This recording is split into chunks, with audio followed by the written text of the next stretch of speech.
segunda temporada do podcast Conversas de Valor é um oferecimento de Centro Sistêmico de Solução de Conflitos, restaurando relações, transformando vidas. HB Pooling, inovação em logística circular. E RB Desenvolvimento, transformando pessoas, impulsionando empresas. Conversas de Valor. Este é o episódio 29. O podcast Conversas de Valor começou na pandemia, através de uma ideia para unir as pessoas em prol de assuntos em comum.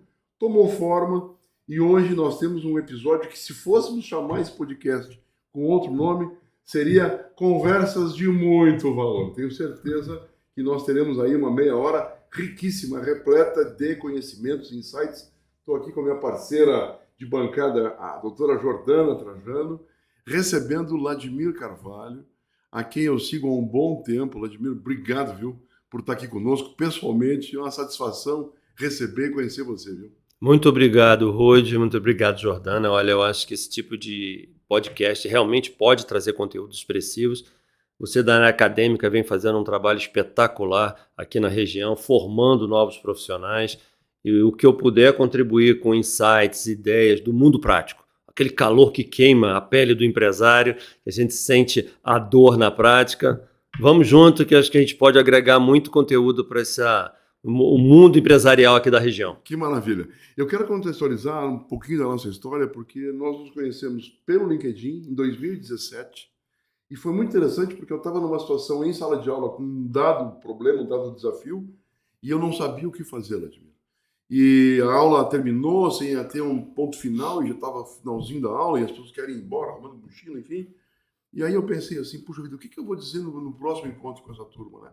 E naquela noite você publicou um post no LinkedIn, algum amigo meu curtiu, eu não o conhecia, eu escrevi para você, e você generosamente, além de me responder o chat que eu havia colocado, o Ladimir mandou um vídeo de 6 minutos e 25 segundos, gravado numa escala sua entre um voo e o outro. No aeroporto. No aeroporto. E a partir dali nós passamos a nos relacionar e acompanhar o Ladimir, e já são inúmeras participações em sala de aula, participação em início de curso do CEFO. Você fez uma aula magna, porque eu levo sempre um presidente para trabalhar nessa primeira turma, e você tem sido incansável. Então eu quero te agradecer. E vindo a Curitiba, você generosamente me fez um convite para que nós nos conhecêssemos. Então, obrigado por isso, viu? Jordana, você acompanhou o Ladimir nessa trajetória aqui. Vou te dar a honra de fazer a primeira pergunta para o Ladimir. Nossa, que honra! Eu estou aqui num sentimento de gratidão que eu não tenho palavras.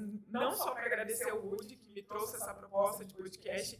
Vim gravando stories no caminho que eu descobri a magia do podcast esse ano e não vou largar nunca mais. Estou aqui nessa empreitada com o Woody, porque não é só pela conversa de muito valor que a gente tem na mesa, mas é pelo bastidor, é pelo aprendizado e é realmente por essa troca. E eu estou encantada, assim como o Woody vem se encantando com todo o seu conteúdo. Eu acredito que essa postura sua de dizer como você faz na sua empresa e está dando certo, e as coisas também que deram errado dentro da cultura. Eu acredito que hoje uma empresa, para ela se manter no mercado e crescer, o desafio maior dela é essa essência, não se perder, que nós chamamos de cultura. Eu gostaria de ouvir um pouquinho nesse sentido. Eu acho que você tem toda a razão, porque o mundo corporativo, o sistema educacional brasileiro, ele tem um problema que ele dá muitas informações técnicas e pouca das outras informações que são importantes, como soft skill e competências necessárias. Você pensa bem quando alguém faz uma faculdade de contabilidade, Rude, a grade inteira é ensinando balanço, análises, uma série de coisas.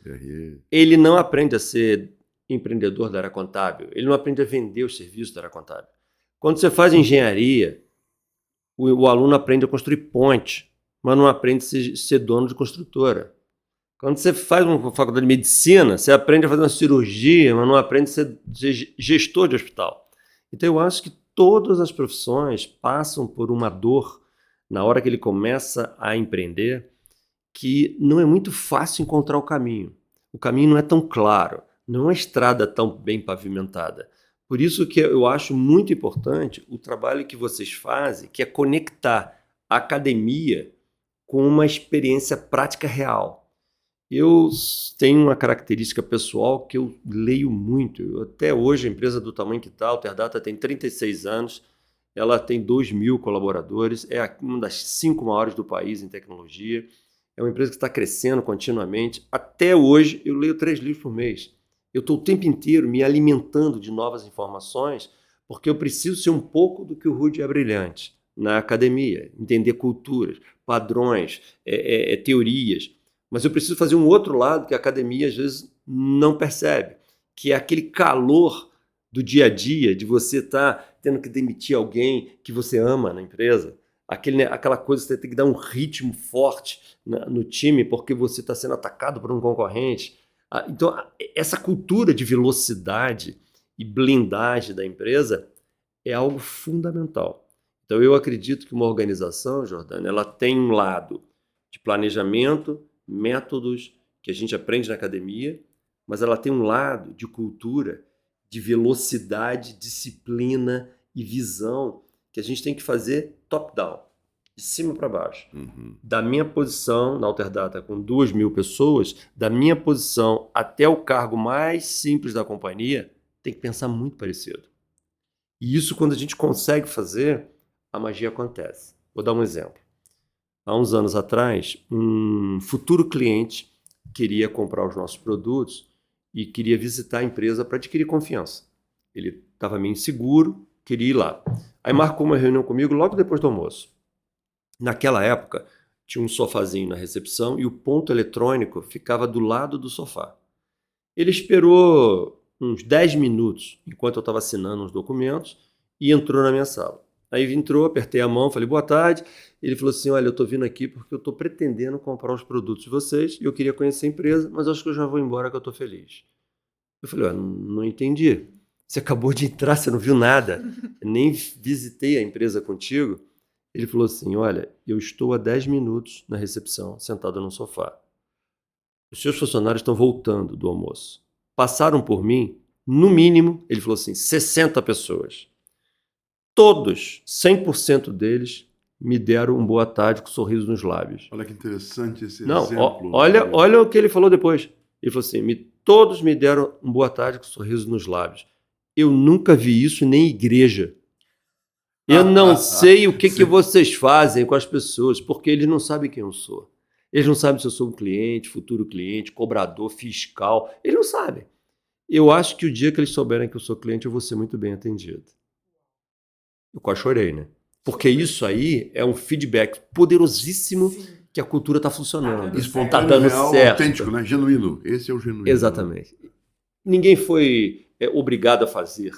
Simplesmente fez. Só que para essa cultura acontecer, a gente, como líder, tem que ter um comportamento disciplinado e olhar atento para detalhes de organização. Teve uma época, que é um segundo case, eu estava muito preocupado com a organização das mesas, porque os clientes iam lá e as pessoas com aquelas mesas meio bagunçadas, cheias de papéis, e eu, cliente, pelo amor de Deus, não pode ser assim, nós temos que ter disciplina, não sei o quê.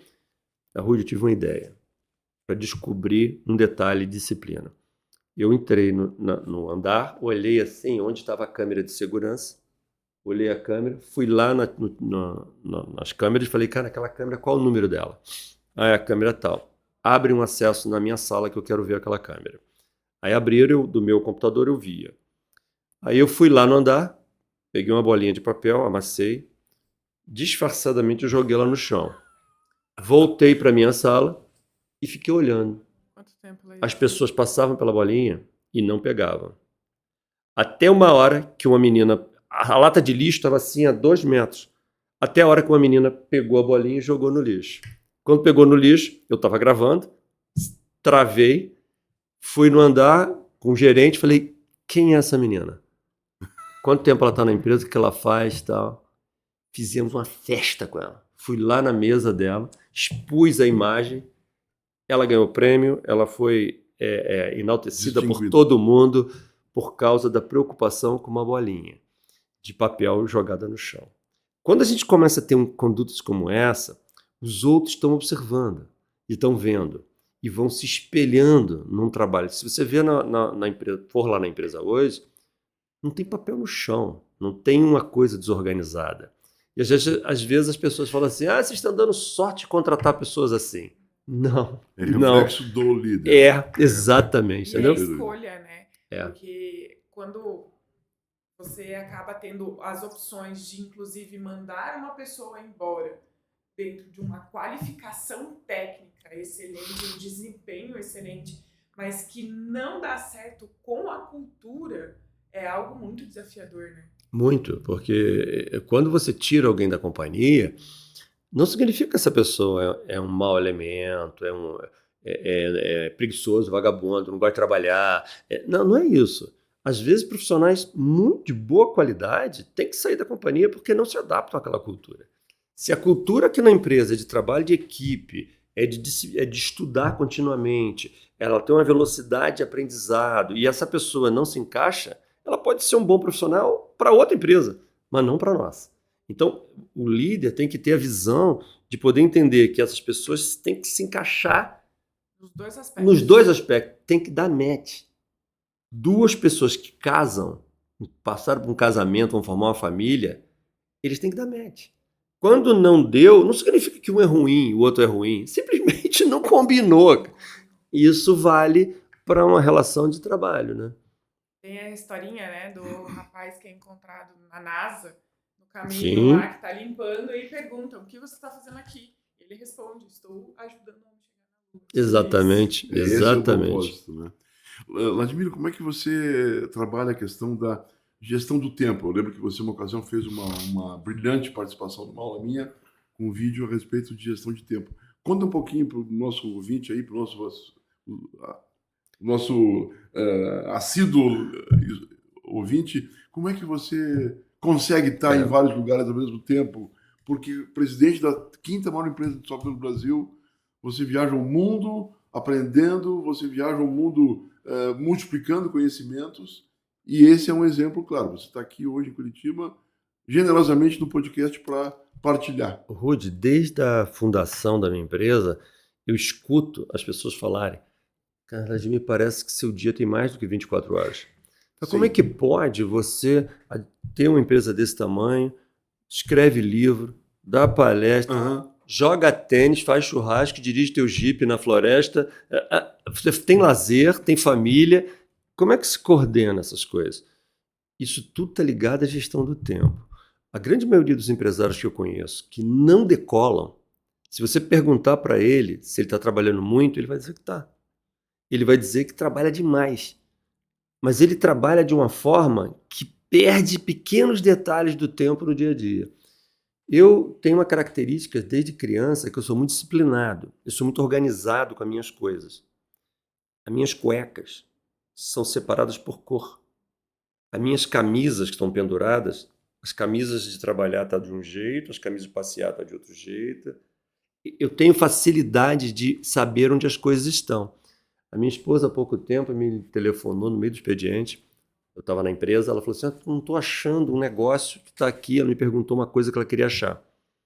Eu estava na minha mesa, com algumas pessoas conversando, eu falei assim, pega a mesinha que está do lado esquerdo, do lado direito da minha cama, abre a mesinha, tem 2 quadradinhos, você tira ali, ela está dentro de uma caixinha que está ali embaixo. Ela falou assim, como é que você sabe que isso está ali? Eu falei, porque eu boto sempre ali.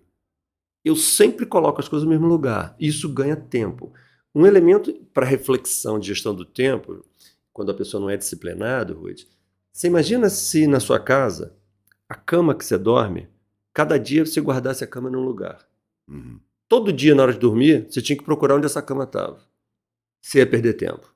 Então, quando você cria rotinas, você vai naturalmente, você não faz esforço, eu não faço esforço, simplesmente fica no mesmo lugar. Eu sei onde as coisas estão, isso me ajuda. Leitura de e-mail. Eu não fico lendo e-mails durante o expediente. Eu tenho uma rotina, meus e-mails estão programados. E-mail de cliente, ele está numa caixa, e-mail da minha equipe está em outra. Eu chego de manhã, já está filtrado. Em 10 minutos eu li o volume de e-mails que eu tenho que responder. Priorizando, claro. Eu tenho que priorizar. Então, quando você cria certas rotinas desse tipo, fica mais fácil. Reuniões. Quando a minha agenda, a minha equipe coloca coisas na minha agenda. Eu vejo no domingo, eu olho a minha agenda da semana, olho que marcaram algumas coisas, investigo na segunda-feira de manhã. Por que você me botou nessa reunião? Aí um diretor meu falou, não, Jimmy, porque esse é um assunto importante que eu acho que você tinha que participar. Eu falei, eu não acho. Você tem poder de decidir. Aí você Pode me remover dessa reunião. Então você começa a controlar. Início de uma reunião que eu tenho que participar, por exemplo. Eu não aceito começar uma reunião sem pauta. Então, vai ter uma reunião, cadê a pauta? Eu cobro do time. Nós vamos falar disso, disso, disso. Que horas começa e que horas acaba? Hora de acabar. Começa 3, acaba 4? Beleza. Vai ser onde? Na minha sala? 3 horas? 3:01 a reunião começa. Se tem 10 pessoas para a reunião, só eu e o Rude, a reunião começa.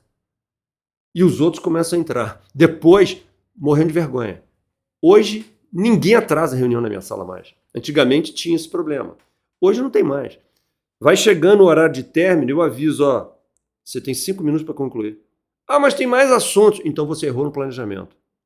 marcamos outra. Marca outra reunião. Aí na próxima reunião, ele vira mais planejador. Então, o papel do líder em gestão do tempo é fundamental, porque, lembre-se, essa frase é muito importante, nós temos que controlar o tempo, não o tempo controlar a gente. Porque se a gente lida com a vida muito solta, daqui a pouco a gente começa a trabalhar 8 da manhã, termina às 6 da tarde e não fez nada. Você está o dia inteiro apagando incêndio, o dia inteiro fazendo coisas que não agrega. Então, ser disciplinado e planejador do tempo faz uma diferença absurda. E aí, aparenta para os outros que você tem mais do que 24 horas, o que não é verdade. Mas aparenta porque você está usando com um nível de produtividade muito alto, né? Sim. Vladimir, você falou aqui em Curitiba sobre inteligência artificial, né? Que é um tema aí, 11 a cada 10 artigos fala disso, né? Como é que você vê a inteligência artificial hoje nesse mundo que a gente vive de profunda transformação? A IA, Rudy, ela tá fazendo algo inacreditável, né? Porque eu tenho mais de 40 anos de desenvolvimento de software, eu nunca vi o que nós estamos vendo hoje, porque o nível de produtividade ela está aumentando muito. E a essência de reflexão é nós pensarmos o seguinte, nós não estamos vivendo uma revolução tecnológica, nós estamos vivendo uma revolução de competências, porque a base de uma tecnologia está mudando o comportamento dos executivos, dos empreendedores, dos gestores. A IA, ela não é um negócio que você tem que aprender para te ajudar.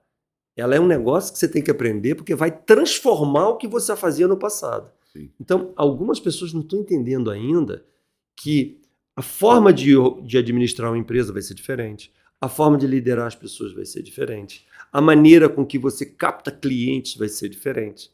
Porque agora tem uma via nova que nós não conhecíamos. E por que isso é arriscado nesse momento? Porque antigamente, quando a gente comprava alguma tecnologia para botar nas nossas empresas, eram coisas que ela automatizava algo que eu já conhecia. Hoje, essas tecnologias estão permitindo que nós façamos as coisas de uma forma que eu nunca fiz. Isso é mais complexo.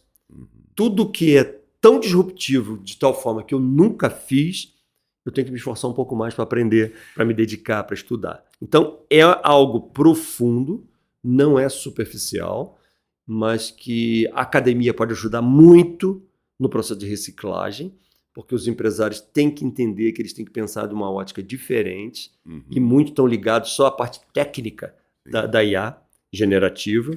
É que nós tivemos assim algumas fases, né, Vladimir? Downsizing, right sizing, algumas modas que vieram e que não colaram, né? Quer dizer, IA não é uma moda. Não. IA não é. Veio para ficar. Não é uma moda. E eu tenho uma coisa lá na empresa que eu falo muito para o meu time, o risco da gente ir atrás da moda, né? Porque às vezes a empresa toma uma decisão muito errada. E eu costumo dizer lá na companhia que eu não quero ser a primeira onda, mas também não quero ser a terceira. Porque a primeira onda, quando sai uma coisa que a gente não sabe se vai ficar ou não, tem empresas que gastam milhões e quebram. O risco é muito alto. Por exemplo, o metaverso. Quando surgiu a onda do metaverso, todo ano eu vou a Nova York, na NRF, o evento inteiro 40 mil executivos era falando de metaverso. Um ano depois, ninguém falava mais. Muitas empresas torraram milhões de dólares numa coisa que não deu em nada. Então, a primeira onda é sempre muito perigosa. Então, o que nós fazemos como estratégia na companhia? A primeira onda é de observação, planejamento, compreensão, mas não faz nada. Você olha o que está acontecendo. Tem que estar atento. Atento, porque na segunda onda, a gente tem que avançar. A IA, eu vi pela primeira vez em 2022, lá nos Estados Unidos. Para mim, eu estava em dúvida. Será que não é? Pode, não pode? Eu espero um pouco. Eu falei com o meu sócio, vamos esperar um pouco e monitoramento. Como é que é monitoramento? É lendo, é indo a um congresso no exterior, é participando de um seminário, é você estar entendendo o que os pesquisadores estão fazendo. Aí daqui a pouco eu comecei a observar, falei, cara, peraí, isso não é uma onda. Está na hora de nós entrarmos sólidos. E o Steve Jobs usava uma expressão chamada salto da rã. Porque a primeira onda você espera. Na segunda onda, você não pode entrar com a mesma velocidade. Você tem que dar um salto da rã. Você tem que dar um salto e chegar onde os outros estão chegando. E é isso que a gente faz muito. Então, agora está na hora de entrar solidamente. Não é você ficar fazendo as suas pesquisazinhas. Que aí você dá um pulo e ganha a dianteira da maioria das empresas e coisas desse gênero. Estrategicamente, a primeira onda é cara e arriscada. A segunda onda é mais segura. A terceira onda você está ultrapassado. E é interessante que os ciclos cada vez mais curtos, né? Muito. Cada vez mais curtos, ou seja... Essa é uma ameaça séria de ciclos, porque quando eu comecei com tecnologia, há 40 anos atrás, eu escutava e via tecnologia saindo que demoravam 10 anos para chegar no Brasil. Hoje, não. Hoje sai um negócio lá no Vale do Silício que há 2 meses está aqui já. É muito rápido. E aí traz um problema isso, de aprendizado e adaptação. A flexibilidade e a plasticidade que a empresa tem que ter para se adaptar a algo novo, a empresa tem que ter uma cultura muito sólida de aprendizado contínuo. Sim. Eu preciso que o meu time, nós temos 2.000 pessoas na empresa, de níveis culturais diferentes, idades diferentes, Sejam conflitos curiosos. de gerações diferentes. Curiosidade, né? Curiosidade intensa para que você aprenda rapidamente. E o que é rapidamente? Eu tenho que aprender algo novo, que às vezes não é nem uma tecnologia, é um método. Às vezes uma forma de vender, uma forma de atender. Nós temos que aprender aquilo em 2 meses, 3 meses. Não é mais esperar alguém fazer uma faculdade de 5 anos. Não, eu tenho que aprender muito rápido. Então, a essência da academia hoje não é ensinar de uma tecnologia, mas é ensinar a pensar. A academia tem que ensinar a você ser um solucionador de problemas pensando. Porque eu não sei o que vai acontecer com a minha empresa daqui a 3, 4 anos. Mas eu tenho que ter um time com capacidade de pensar fora da caixa, olhar 360 graus, encontrar soluções que não são tão óbvias.